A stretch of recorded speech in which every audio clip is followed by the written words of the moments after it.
India is a subcontinent that has so many cultural, geographical and vocabularian icons, such as the Ganges, Himalayas, Taj Mahal, Bungalow, Gymkhana, Pajama and Tikka Masala. We listen to Denis, Peter and Wally and make sure that I correctly call him Wally, not Willie. Remembering those days, we passed onto a different plane. I wonder what happened to him.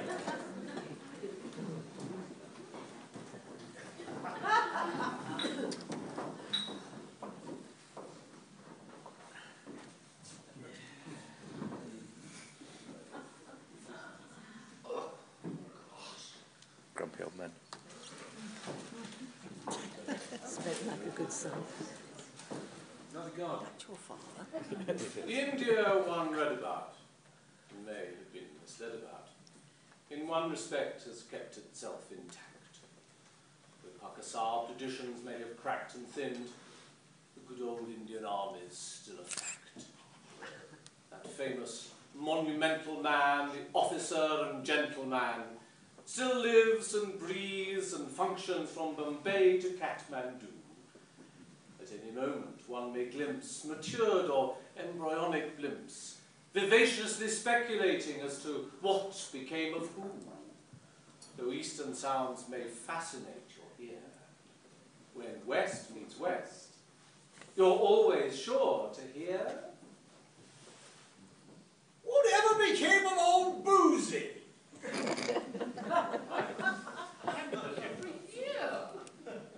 Is it true that young Forbes had to marry that floozy he met in the Vale of Kashmir?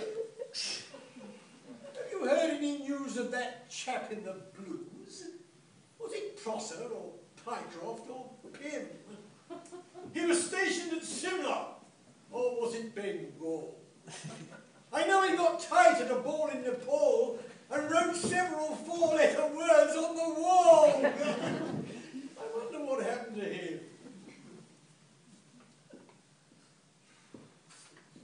Whatever became of old Shelley? Is it true that young Briggs was cashiered for riding quite news on a push bike through Delhi the day the new viceroy appeared? Any word of that chap from the third? Was it Sotheby, Sedgwick or Sim? They had him thrown out of a club in Bombay. But apart from his mess bill exceeding his pay, he took to pig sticking in quite the wrong way. What happened to him? I must admit that, by and large, upholders of the British Raj don't shine in conversation as a breed. Though Indian Army officers can read, a bit, their verbal wit has rather run to seed.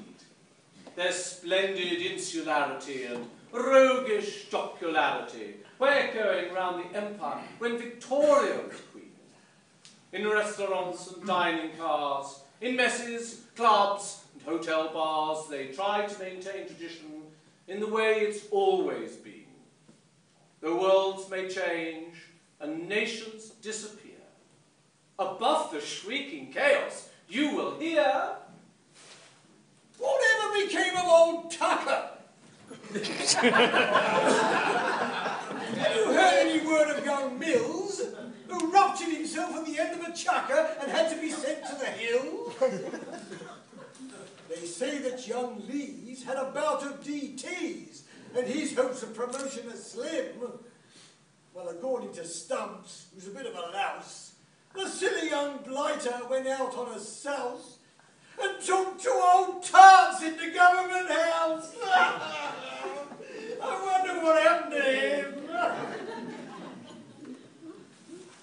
Whatever became of old Archie? I hear he parted this life. Oh.